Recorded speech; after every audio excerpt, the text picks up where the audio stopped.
Assalamualaikum warahmatullahi wabarakatuh. Salam Om Swastiastu, Namo Buddhaya, salam kebajikan, dan salam sejahtera untuk kita semua.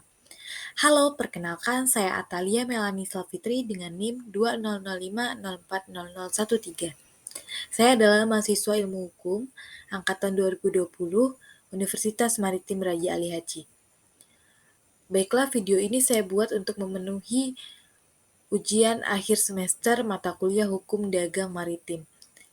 Yang mana pada kesempatan kali ini saya akan membahas mengenai perjanjian kerja laut.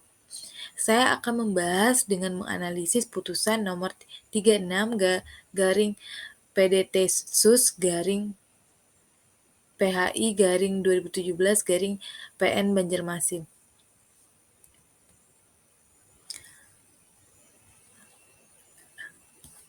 Kita mulai saja agar tidak memperpanjang waktu. Yang pertama-tama, kita harus mengetahui dulu siapa identitas penggugat dan tergugat. Jadi pada kasus ini yang bersengketa adalah Majiani versus PT Maritim Barito Perkasa. Yang mana tergugatnya itu PT Maritim Barito Perkasa berkedudukan di Jalan Tembus Pelabuhan Martapura Baru nomor 25 RT 17 Banjarmasin Kalimantan Selatan. Nah, duduk perkaranya itu dapat kita lihat di sini bahwa penggugat merupakan pekerja tetap PT Maritim Barito Perkasa yang bekerja dan menerima upah seperti pada tabel berikut. Jadi, yang bekerja itu adalah Mahjiani selaku penggugat, jabatannya floating crane, mulai kerja 7 September 2012, upah atau gaji per bulan itu 4.330.000. Bahwa di sini yang menjadi persengketaan antara kedua belah pihak adalah mengenai perselisihan pemutusan hubungan kerja di mana menurut penggugat ini telah bekerja pada tergugat dengan status pekerja tetap terhitung sejak tanggal 7 September 2012 dan telah menerima upah.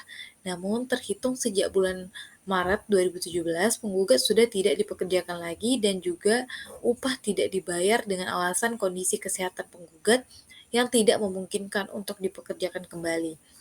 Oleh karena itu, maka penggugat menuntut tergugat untuk membayar pesangon sesuai ketentuan pasal 156 ayat 2, 3, dan 4 Undang-Undang Nomor 13 Tahun 2003 tentang Ketenagakerjaan.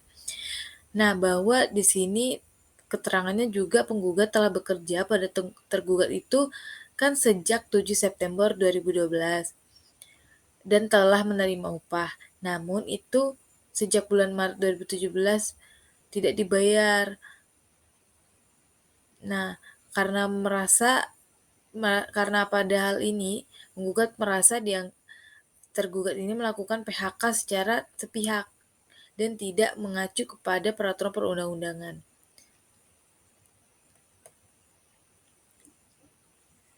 Nah, di dalam kasus ini terdapat provisi yang mana bahwa di dalam gugatannya penggugat mengajukan tuntutan provisi agar majelis hakim memerintahkan kepada tergugat untuk terlebih dahulu membayar upah atau gaji terhitung bulan Maret 2017 sampai dengan bulan Oktober 2017 yang belum dibayarkan kepada penggugat, yaitu sebesar Rp4.330.000 dikali dengan 8, yaitu Rp43.640.000 yang harus dibayarkan secara tunai dan sekaligus. Selain provisi, terdapat juga eksepsi yang diajukan oleh tergugat bahwa penggugat adalah bahwa di dalam eksepsi ini berisi yang mana penggugat ini adalah pelaut atau awak kapal. Maka hubungan keperdataan antara penggugat dengan tergugat didasarkan pada PKL atau Perjanjian Kerja Laut sebagaimana pasal 224 Undang-Undang Nomor 17 Tahun 2008 tentang Pelayaran.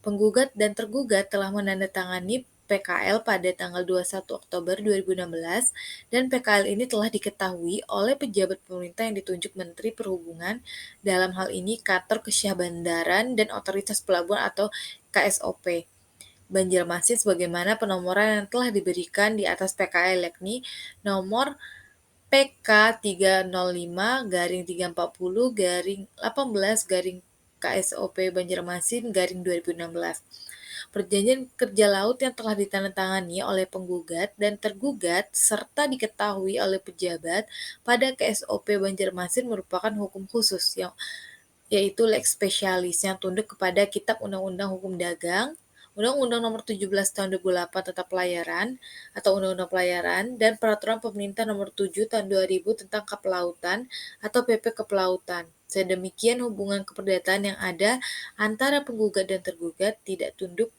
Undang-Undang Nomor 13 Tahun 2003 tentang Ketenagakerjaan atau Undang-Undang Ketenagakerjaan dan Undang-Undang Nomor 2 Tahun 2004 tentang penyelesaian perselisihan hubungan internasional industrial.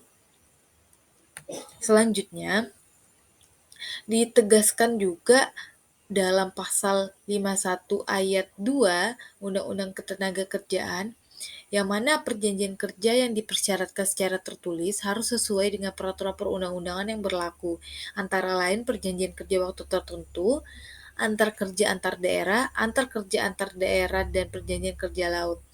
Ini memuat terang benderang bahwasannya PKL yang dibuat harus mengacu dan tunduk kepada peraturan perundang-undangan yang mengatur tentang PKL, bukan mengacu dan tunduk pada ketentuan mengenai perjanjian kerja yang diatur dalam Undang-Undang Ketenagakerjaan maupun penyelesaian melalui mekanisme di Undang-Undang PHI. Oleh karena itu, setiap persoalan hubungan keperdataan antara penggugat dan tergugat merupakan bentuk prestasi wajib diselesaikan terlebih dahulu melalui mekanisme Kantor Kesyahbandaran dan Otoritas Pelabuhan atau KSOP Banjarmasin, dan apabila tidak selesai dilanjutkan ke pengadilan umum, yakni Pengadilan Banjarmasin dalam perkara perdata. Maka dari itu, tergugat mengajukan eksepsi bahwasannya tidak tepat apabila penggugat itu mengajukan gugatan kepada Pengadilan Negeri Banjarmasin karena harusnya diselesaikan dulu melalui mekanisme Kantor Kesyahbandaran dan Otoritas Pelabuhan KSOP Banjarmasin. Baru kalau tidak selesai, barulah bisa dilakukan dengan Pengadilan Negeri Banjarmasin. Itu eksepsi yang diajukan oleh tergugat. Nah, terdapat juga rekonvensi, yang mana rekonvensinya ini menerima dan mengabulkan gugatan penggugat rekonvensi untuk seluruhnya. Menyatakan secara hukum perjanjian kerja laut tanggal 21 Oktober 2016 nomor PK 305-340-18 KSOP Banjarmasin 2016 antara penggugat rekonvensi atau tergugat konvensi dan tergugat rekonvensi atau penggugat konvensi adalah sah dan mempunyai kekuatan hukum sebagaimana perjanjian kerja laut. Menyatakan secara hukum tergugat rekonvensi atau penggugat konvensi adalah pelaut atau awak kapal berdasarkan Perjanjian Kerja Laut nomor PK 305-340-18 KSOP Banjarmasin 2016 tanggal 21 Oktober 2016, bukan pekerja dengan perjanjian kerja waktu tidak tertentu atau pekerja dengan perjanjian kerja waktu tertentu. Yang mana di dalam rekonvensi yang ketiga ini itu ditolak oleh putusan majelis hakim. Nah, yang selanjutnya itu menyatakan sah dan berkekuatan hukum perjanjian kerja laut penggugat rekonvensi dan tergugat rekonvensi telah berakhir sejak 21 Januari 2017 sebagaimana isi pasal 3 Perjanjian Kerja Laut nomor PK 305-340-18 KSOP Banjarmasin 2016 yang ditandatangani pada tanggal 21 Oktober 2016. Nah, jadi dikabulkan bahwa perjanjian kerja laut itu memang sah dan berkekuatan hukum. Itu diakui juga oleh hakim yang mengadili perkara ini di Pengadilan Negeri Banjarmasin. Selanjutnya menyatakan secara hukum tergugat rekonvensi atau penggugat konvensi tidak berhak atas uang pesangon, uang penghargaan, masa kerja, dan atau uang penggantian hak. Ini dikabulkan oleh majelis hakim. Yang Selanjutnya yaitu menyatakan secara hukum penggugat rekonvensi atau tergugat konvensi telah melaksanakan skala kewajibannya kepada tergugat rekonvensi atau penggugat konvensi berupa pertama upah bulanan Januari 2017 sebesar Rp3.633.387, transport lump sum Rp750.000, bonus tonaik bulan Januari 2017 sebesar Rp3.132.617, dan yang terakhir itu leave pay 1 bulan gaji pembayaran tanggal 27 Januari 2017 sebesar Rp11.983.004 melalui rekening yang tertera atas nama Mahjiani, Bank BNI. Ini rekening yang tertera atas nama penggugat. Ini dikabulkan oleh majelis hakim. Untuk itu, majelis hakim mengadili yang dalam provisi itu menolak provisi penggugat.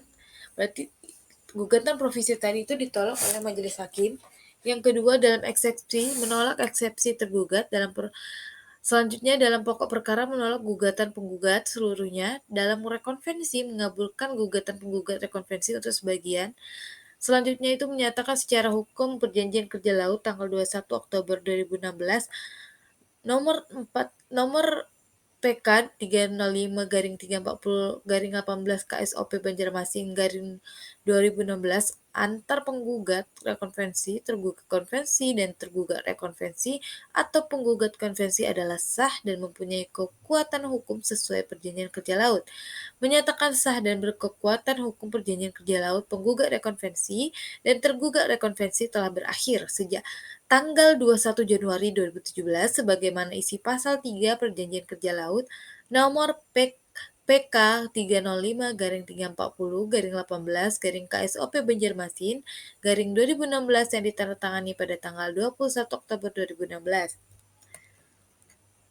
Yang keempat, menyatakan secara hukum tergugat rekonvensi atau penggugat konvensi tidak berhak atas uang pesangon, uang penghargaan masa kerja, dan atau uang penggantian hak. Menyatakan secara hukum penggugat rekonvensi tergugat konvensi telah melaksanakan segala kewajibannya kepada tergugat rekonvensi atau penggugat konvensi berupa yang pertama, upah bulanan Januari 2017 sebesar Rp3.633.187. Yang kedua, transport langsung sebesar Rp750.000, bonus tonnage bulan Januari 2017 sebesar Rp3.132.617. Yang terakhir, live pay 1 buah gaji Rp4.500.000 dengan pembayaran tanggal 27 Januari 2017 sebesar Rp11.983.004 melalui rekening atas nama penggugat, yaitu Mahjiani. Jadi dari contoh kasus tersebut terlihat bahwa perlunya pemahaman para pihak terhadap isi perjanjian kerja laut. Perlindungan hukum terhadap tersebut sangat penting dan diperlukan karena perjanjian kerja laut dibuat PT Maritim Barito Perkasa dengan anak buah kapal. Jika dicermati ternyata penggugat tidak memahami PKL yang telah mengatur bahwa hubungan kerja berakhir 3 bulan sejak tanggal 21 Oktober 2016 yang tertuang dalam pasal 3 PKL nomor PK 305-340-18 KSOP Banjarmasin 2016 yang berbunyi pihak 1 maupun 2 dapat mengakhiri perjanjian kerja ataupun hubungan kerja ini sesudah melalui masa kerja selama 3 bulan terhitung sejak tanggal 21 Oktober 2016. Demikian juga proses pengakhiran hubungan kerja saat perjanjian kerja sudah berakhir dan tanpa pesangon sebagaimana tertuang dalam perjanjian kerja laut. Berdasarkan analisis tersebut, maka putusan Mahkamah Agung sudah tepat dan sesuai dengan peraturan perundang-undangan yang telah berlaku. Putusan Mahkamah Agung tersebut sudah tepat karena dicermati pengakhiran hubungan yang telah dilakukan oleh PT Maritim Barito Perkasa terhadap anak buah kapal sesuai dengan ketentuan peraturan perundang-undangan yang berlaku sebagaimana yang diatur dalam Kitab Undang-Undang Hukum Dagang, Undang-Undang Nomor 13 Tahun 2003 tentang Ketenagakerjaan, Undang-Undang Nomor 17 Tahun 2008 tentang Pelayaran, maupun Peraturan Pemerintah Nomor 7 Tahun 2000 tentang Kepelautan. Baiklah, itu saja dari saya. Terlebih terkurang saya mohon maaf. Semoga dapat bermanfaat untuk kita semua. Saya akhiri, wabillahi taufiq walhidayah. Wassalamualaikum warahmatullahi wabarakatuh.